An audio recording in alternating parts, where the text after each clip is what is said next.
अपना घर होके भी मैं नौकरों की तरह रहती हूँ। ओके, हाँ, और और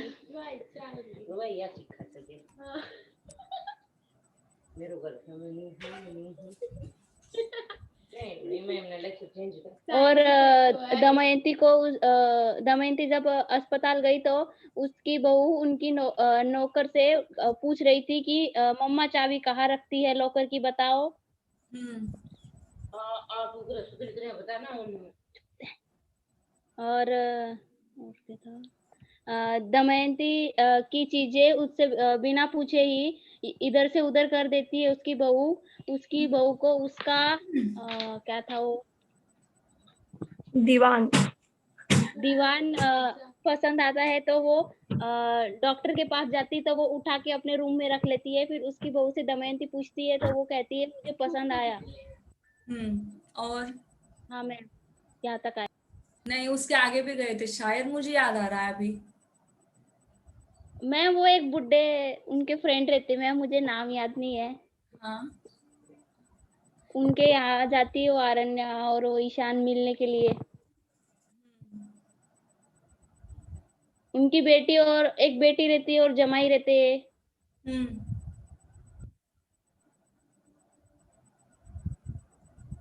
उसके आगे बता चुके हैं आप।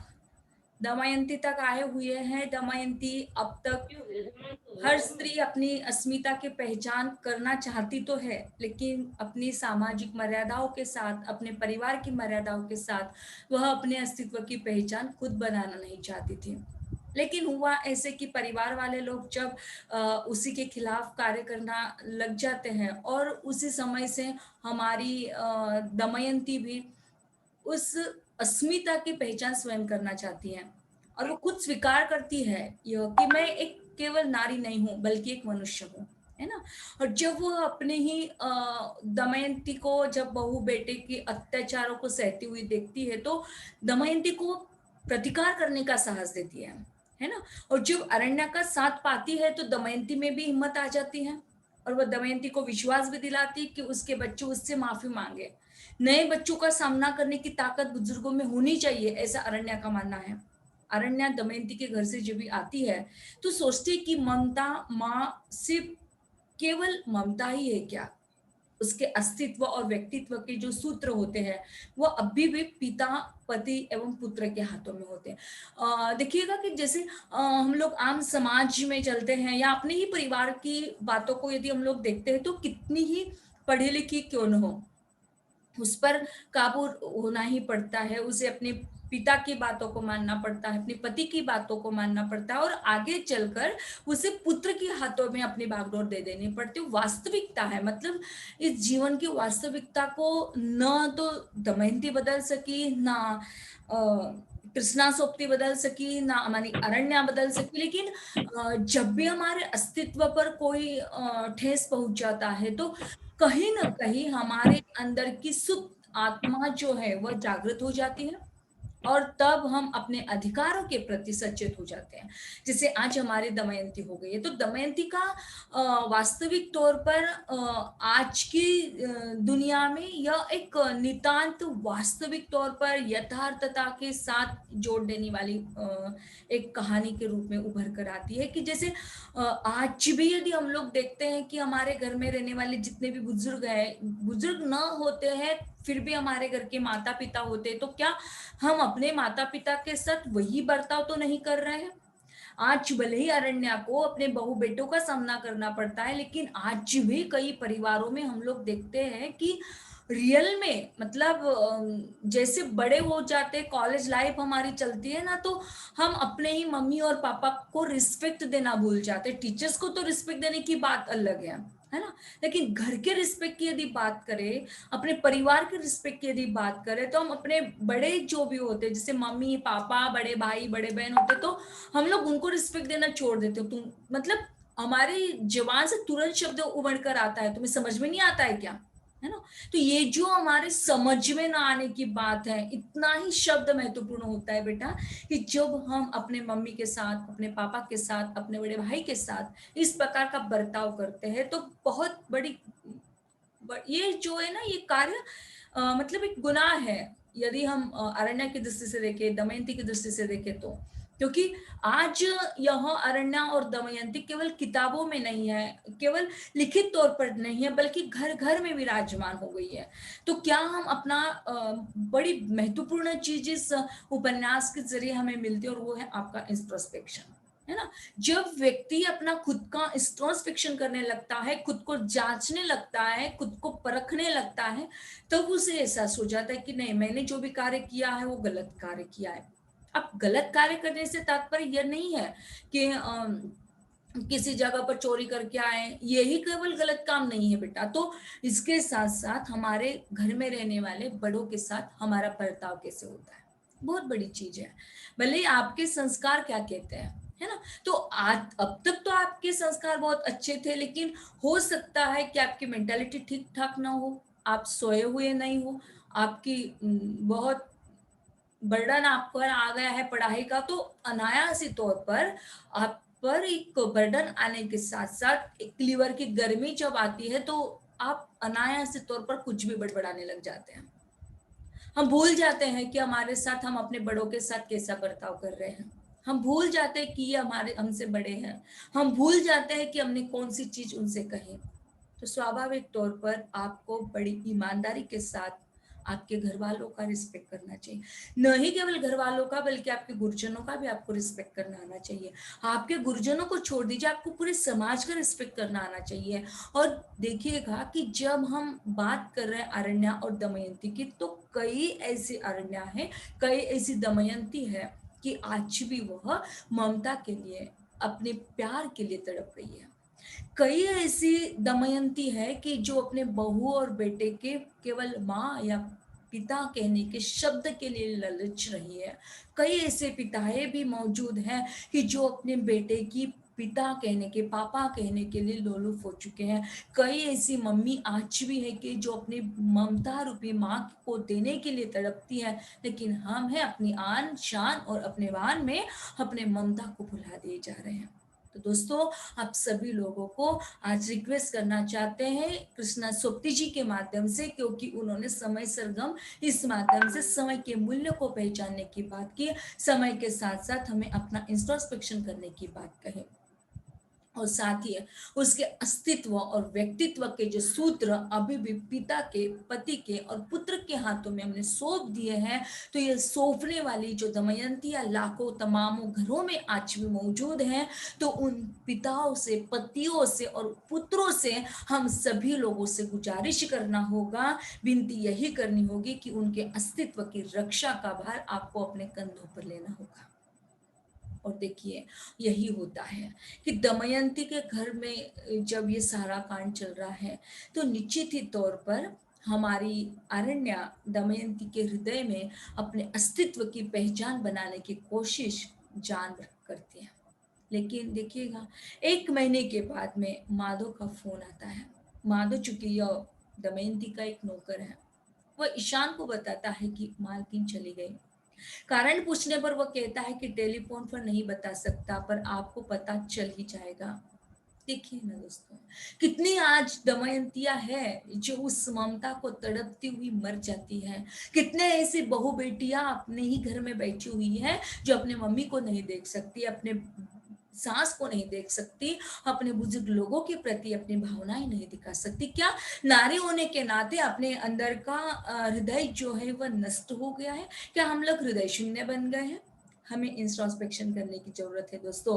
क्या अर्ली मॉर्निंग में जगते ही हमने अपनी मम्मी पर, अपने पापा पर, अपने भाई पर, अपने बहना पर कोई ना कोई गुस्सा निकाला है? तो निश्चित ही तौर पर यदि गुस्सा निकाला हुआ है, तो आपको उनको क्षमा याचना करनी होगी। आपको इंट्रोस्पेक्शन करना होगा कि मैंने गलती कहाँ पर की और किस जगह पर की, और यदि हमने गलती की है तो क्षमा मांगने में मुझे नहीं लगता कि कोई बहुत बड़ी गुनाह आप लोग कर रहे हो। तो दोस्तों, आपको इंट्रोस्पेक्शन करना है, एक महत्वपूर्ण चीज आपको आज की तासिका में लेनी है। आगे बढ़ती हैं। यहाँ तक समझ में आया? मैम एक बात पूछूं क्या? हाँ जी, बोलिए। मैम, आपने इंट्रोडक्शन सेक्शन में बताया था कि दमयंती आरण्या को अपनी दुखद कहानी बताते बताते मृत्यु हो गई थी। हाँ जी। आपने इंट्रोडक्टरी सेक्शन में बताया था कि दमयंती की मृत्यु आरण्या को अपनी दुखद कहानी बताते बताते हो गई थी। नहीं तो बताई थी कहानी, मतलब उन्होंने केवल कहानी बताई, वो कहानी बताते ईशान और अरण्या उनके साथ में थी। लेकिन जब दमयंती के घर से तो वो दोनों चले जाते हैं ना, दमयंती उनसे, दमयंती बार बार अरण्या को रिक्वेस्ट करती है, अरण्या तुम मेरे साथ रह जाओ, लेकिन अरण्या नहीं रह पाती है, क्योंकि कैसे रहेगी उनके घर में जबकि उन्हीं का ठिकाना नहीं है। अच्छा। क्लियर हो गया आप? हाँ मैम। ओके, यहाँ तक क्लियर हुआ? और किसी को कोई सवाल है? पूछते जाइए बेटा, आपको यदि कोई सवाल होता है तो। बस केवल हम आगे बढ़ते चले जा रहे, ऐसा नहीं होना चाहिए। केवल सवाल पूजा को ही नहीं है, बाकी सभी लोगों को सवाल किए जा रहे हैं। क्या आपको समझ में आ रहा है? Yes ma'am. ओके। और ढेर सारे लोगों की क्वांटिटी अब बढ़ती जा रही है, लेकिन क्या आप लोग सभी ठीक ठाक ढंग से समझ रहे हो? नहीं तो हम ही लोग आगे बढ़ते जा रहे हैं। नीलोफर भी मौजूद है यहाँ पर। हाँ मैम, समझ रहा है मुझे। Very good. आगे बढ़ना है बेटा सभी की, यदि आज्ञा हाँ। हो तो हम लोग आगे बढ़े। Yes ma'am. Very good. चलिए, अब देखिए कि 1 महीने के बाद माधो का फोन आता है और वह ईशान को बता देता है कि मालकिन अब चली गई। अब निश्चित ही तौर पर माधो का जब भी टेलीफोन आता है तो ईशान को तो पूछना ही होगा कि उसकी मौत आखिरकार कैसे हुई। कारण पूछने पर वो कह देता है माधव कि नहीं, टेलीफोन पर मैं तो इतनी सारी चीज आपको नहीं बता सकता, आपको पता चल ही जाएगा। लेखिका अरण्या के माध्यम से अब सोचने लगती है कि माता पिता अपने बच्चों से आने वाले कल की सकारात्मक सोच रखते हैं। कितना महत्वपूर्ण वाक्य है यह। वाक्य मेरी समझ में नहीं आ रहा है, शायद आप लोग समझ रहे हो इसे, क्योंकि आपके माता पिता के साथ आप लोग रहते हो। समझा दी? मैम रिपीट करो ना एक बार। ओके। लेखिका, लेखिका माने कौन? कृष्णा सोक्ति। कृष्णा सोक्ति जी अरण्या के द्वारा सोचती है। अब अरण्या को उन्होंने क्या किया, एक मेडिटर बना दिया, है ना, एक माध्यम बनाया। वास्तविक तौर पर अरण्या, अरण्या की जगह पर कौन है? कृष्णा सोक्ति है, ध्यान में रखिएगा। अरण्या केवल काल्पनिक पात्र के जरिए दिखाया गया है, लेकिन वास्तविक तौर पर अरण्या की जगह पर पूरी तरह से इन्वॉल्व कौन हो चुकी है? हमारी कृष्णा जी इन्वॉल्व हो चुकी है। तो देखिएगा कि जब लेखिका अरण्या के माध्यम से सोचती हैं, माता पिता अपने बच्चों से आने वाले कल की सकारात्मक सोच रखते हैं।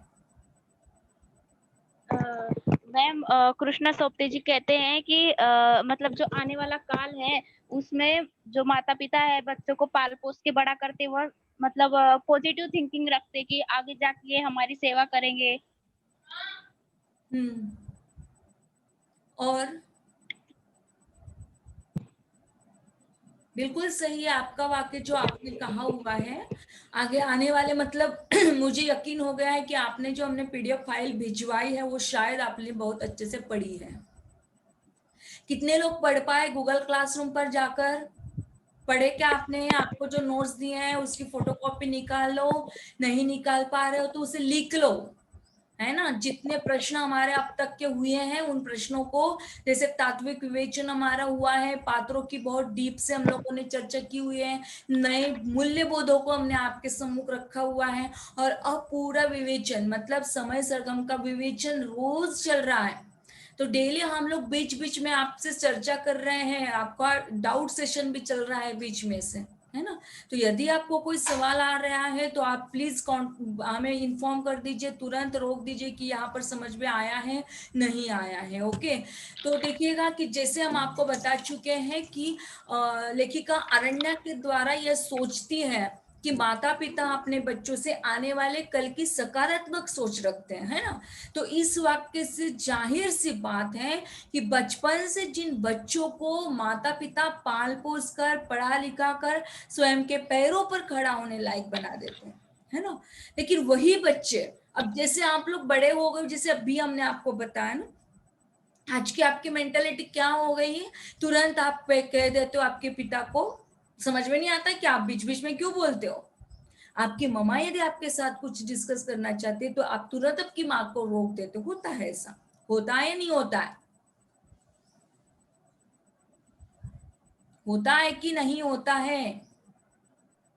नहीं, होता है या नहीं होता है?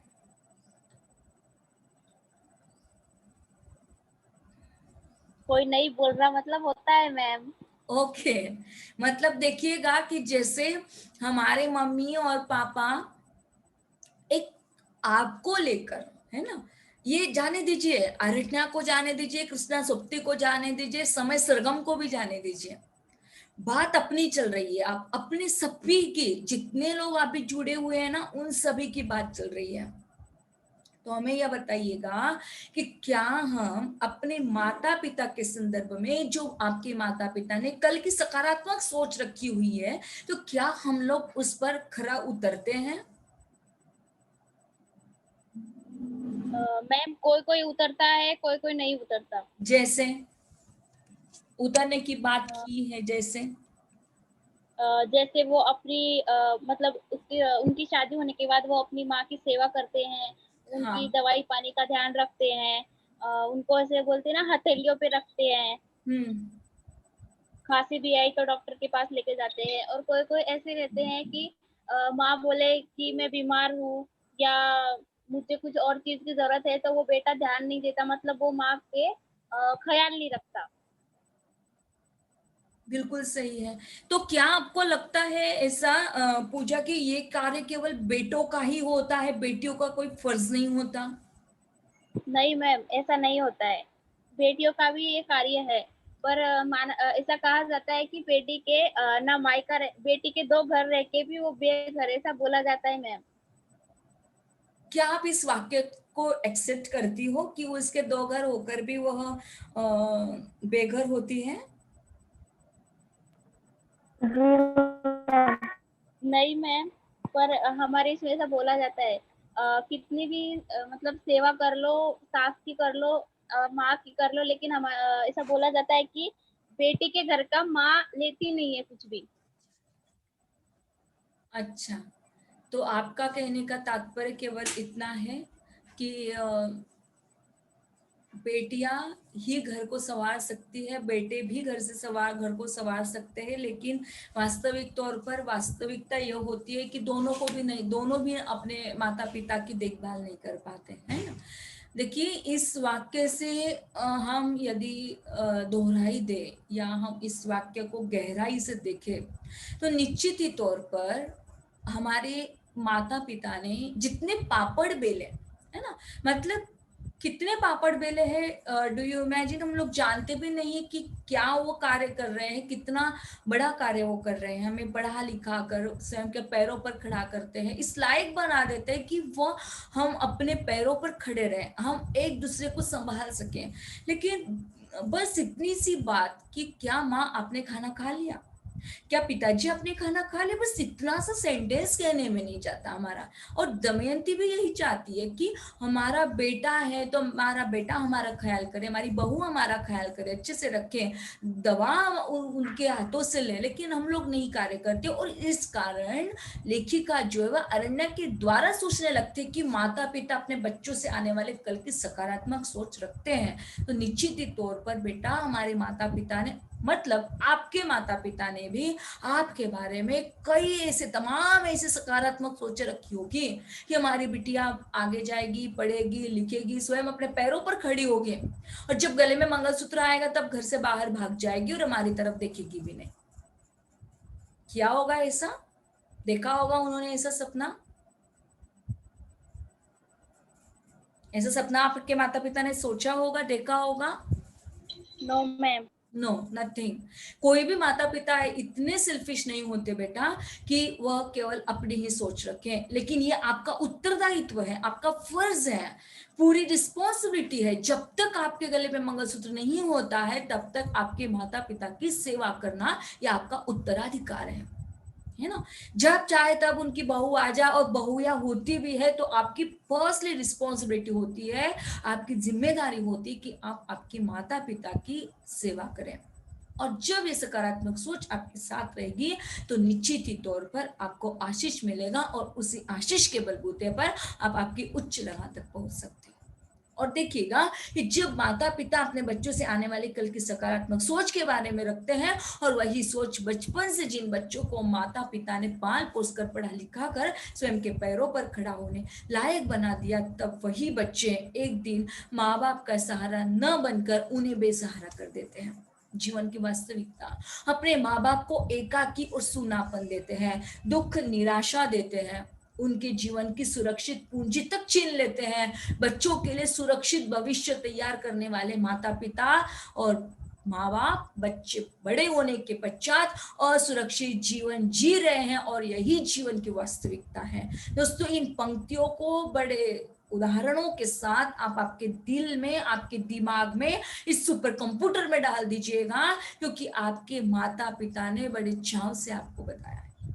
आपको खड़ा होने के लिए कितने पापड़ उन्होंने बेले हैं, न जाने कितने दुख और निराशाओं के साथ आप लोग उन्हें एकाकी और सुनापन दे देते हैं। आपका भाई यदि आपके माता पिता की ओट नहीं ले रहा है, माता पिता का ध्यान नहीं दे रहा है, तो आपकी स्वयं की जिम्मेदारी बनती है आप आपके माता पिता को एक सुरक्षित स्थान पर ले जाएं, ऐसा सुरक्षित स्थान जो आपके परिवार का हो, आपके घर का हो, और एक उच्च भविष्य तैयार करने के लिए आपके माता पिता ने जितना कार्य उनकी दिनचर्या में किया है, उतना कार्य आपको उनके बुढ़ापे में लौटाना है, और यही जीवन की वास्तविकता है। दोस्तों, यहां तक क्लियर हुआ?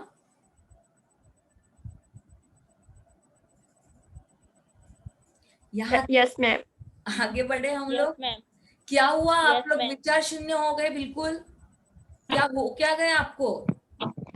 मैम हम उस स्टोरी में खो गए। वेरी गुड, बहुत बढ़िया, अच्छा लगा। अब टॉपिक में खो गए हो, ऐसे आपके परिवार के साथ आपको आपका जीवन बिताना है। आपका पूरा जो जीवन है वो आपके परिवार के इर्द गिर्द ही होना चाहिए। जिस प्रकार से हम लोग देख चुके कि अरण्या को कोई परिवार नहीं था, लेकिन परिवार की जो वास्तविकता है, उस परिवार की वास्तविकता को हमें देखना है, उस परिवार की वास्तविकता को हमें परखना है, बल्कि हमें उसे फील करना है, अनुभव करना है, और साथ ही में उसे अपने आचरण में भी लाना है। एक चीज नहीं बताई दोस्तों, ढेर सारी बातें हमने आपके साथ शेयर की। महत्वपूर्ण चीज है कि हमें खुद का इंट्रोस्पेक्शन करना आना चाहिए। मेरी गलतियां मैंने कहां पर की, कि जगह पर मुझसे गलतियां हुई, और क्या मैंने गलती आज की तो क्या मैंने तुरंत उस गलती की माफी मांगी, और नहीं मांगते हैं तो सबसे बड़ी गुनाहगार आप लोग हो।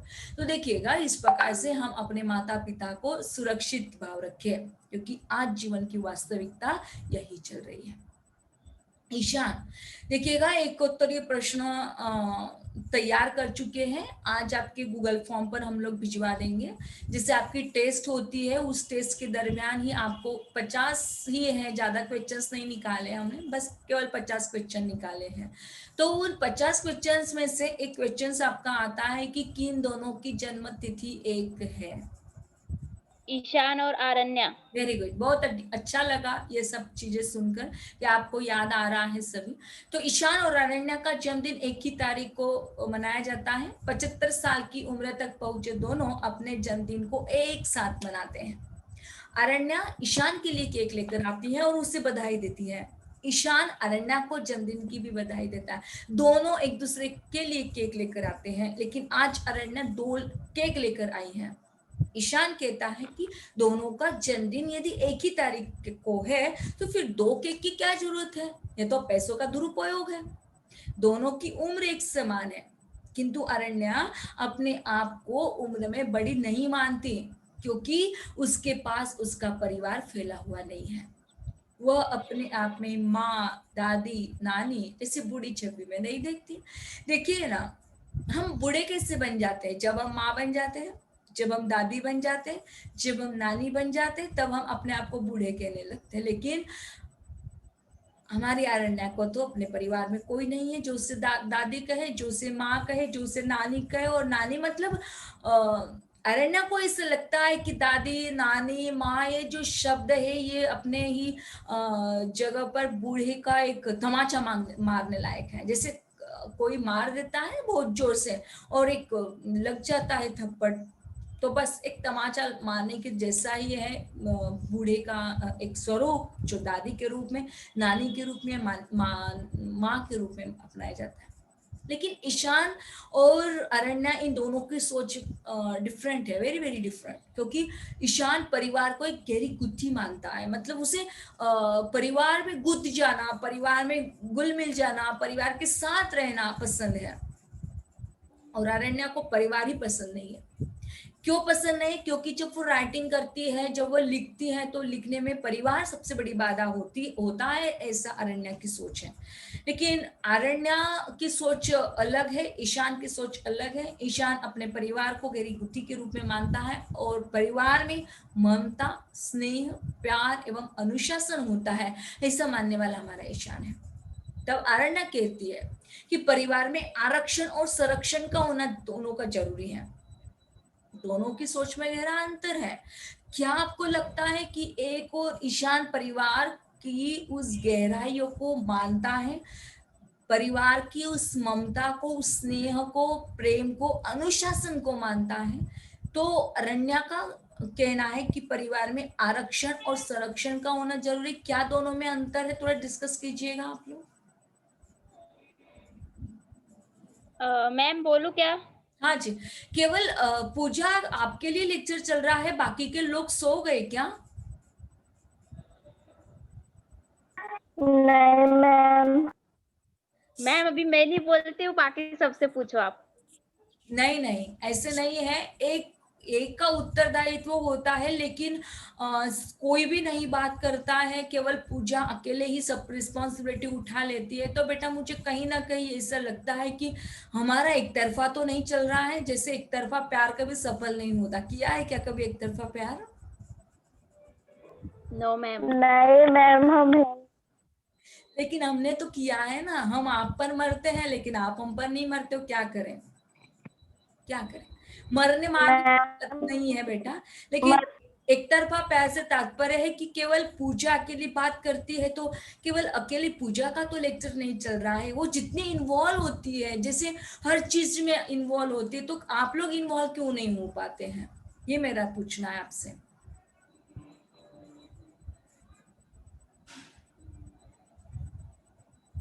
हाँ जी, बोलिए बोलिए।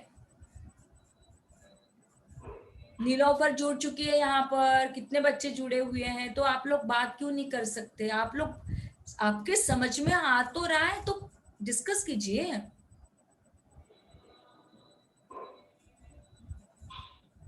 Please you discuss it. चलो पूजा बता दो बेटा आप ही। मैम आरण्य जो है उसे परिवार के साथ रहना पसंद नहीं है। वह सोचती है कि परिवार के इस शोर शराबे में रहने से लेखक कभी सफल नहीं हो पाता। जो ईशान है वो परिवार को अपनी नींव समझता है। वह समझता है कि परिवार की जो जो परिवार के साथ रह के हो सकता है, वो अकेलेपन में नहीं हो सकता। आरण्या को अकेला रहना पसंद है, तो आरण्य रात को लेखन करती है और दिन में सोती है। और ईशान जो है, ईशान रात में सोता है और दिन में जागता है। हमारा सवाल अभी भी वैसा ही है। मेरा सवाल अभी आपको यह है कि जैसे अरण्या कहती है परिवार में आरक्षण और संरक्षण का होना जरूरी है, इस वाक्य पर हम रुके हुए हैं। ये वाक्य मुझे समझ में नहीं आ रहा है। तो दोनों की नितांत अंतर को हमें यहाँ पर स्पष्ट करना है। एक जगह पर ईशान अपने परिवार की गहराइयों को, ममता को, स्नेह को, प्यार को, अनुशासन को मानता है, तो उसी जगह पर अरण्या परिवार के आरक्षण और संरक्षण के महत्व को जानती है, पहचानती है। तो किन दोनों के जरिए वह महसूस करती है कि आरक्षण होना चाहिए, नारी को भी एक सुरक्षा होना चाहिए, ऐसे क्यों कहती है? किस कारण से कहती है? मैं वो उसकी फ्रेंड दामिनी और दमयंती और दमयंती उनकी और मतलब दमयंती और कामिनी, एग्जैक्टली हाँ हाँ उनकी जी। मतलब परिस्थिति देख के आरण्या यह बात कहती है। Very good. देखिएगा कि जैसे कामिनी की बात चली, दमयंती की बात चली, तो कहीं ना कहीं उन लोगों को उनका आरक्षण नहीं दिया गया है ना, उनको उनका अधिकार नहीं दिया गया, उनको उनके परिवार में सुरक्षा नहीं दी गई। स्वाभाविक ही तौर पर एक नारी होने के नाते निश्चित सवाल उभर कर आ जाता है अरण्या के सामने। तो केवल ममता देना, स्नेह देना, प्यार देना, एक अनुशासन में रहना, परिवार को एक सूत्रता में बांधना केवल नारियों का उत्तरदायित्व है ही नहीं, इसके लिए दोनों का भी उत्तरदायित्व होता है। जितना हम अपने आप को ममता के रूप में, स्नेह के रूप में, प्यार के रूप में, अनुशासन के रूप में डाल देते हैं ना, उतना ही आवश्यक है कि परिवार के और लोग भी उसे समझें, उसके उतना ही अधिकार दे, उसे उतनी ही सुरक्षा दे, उसे इतना हक दे कि नहीं ये घर मेरा है और मेरा होने के नाते हर चीज पर मेरा उतना ही हक है। और यदि इतना हक न होता तो वह बैठक खाने में अपने दोस्तों के साथ नहीं बैठ सकती थी, क्यों उसे अपने कमरे में ले जाना पड़ता? यही तो सवाल उभर कर आता है। और इस कारण अरण्या सोचने लग जाती और सोचने के पश्चात वह निर्णय ले लेते कि परिवार में केवल प्यार, स्नेह, ममता ये बातें आवश्यक नहीं है, तो परिवार में एक नारी के प्रति एक आरक्षित भाव होना, एक सुरक्षा का भाव होना नितांत जरूरी है। और इस कारण दोनों की सोच में गहरा अंतर है। इतना क्लियर हुआ? Yes ma'am. ओके, अब देखिएगा इसके आगे के पॉइंट। ईशान के घर पर ही उन्हीं के फ्लैट के सरदार भगत सिंह आते हैं। अब एक नया कैरेक्टर आपके साथ जुड़ने जा रहा है। ईशान के घर पर ही उन्हीं के फ्लैट के सरदार भगत सिंह आते हैं और आते एक वरिष्ठों के लिए एक पत्रिका प्रकाशित करना चाहते हैं। अब देखिएगा कि हमारे सारे जितने भी लोग हैं ना, वो बुजुर्ग लोग हैं। मतलब एक भी कैरेक्टर आपको एक नएपन को या आपके एज का नहीं मिल रहा है ना। ये पूरे बुजुर्ग लोगों की कहानियों को आगे दृष्टिगोचर ले जाती है हमारी कथा वस्तु। तो जैसे हम आपको बता चुके हैं कि हमारे ईशान के घर पर एक उन्हीं के फ्लैट के सरदार भगत सिंह आते हैं और वह क्या करता है, आते वरिष्ठों के लिए एक पत्रिका प्रकाशित करना चाहते हैं। उनके साथ साथ श्रीमती और श्री सुंदरम, श्रीमती विक्रमराज, श्रीमती भट्टाचार्य, रंगाचार्य दाम्पत्य, श्री द्विवेदी, इला, आलोक देसाई आदि अपार्टमेंट के लगभग आधे लोग ईशान के घर पर चले आते हैं। देखिएगा अब कितने लोग आपको बता दिए कि एक व्यक्ति कितने लोगों को जोड़ सकता है। एक ही व्यक्ति आए ना जिसका नाम है ईशान।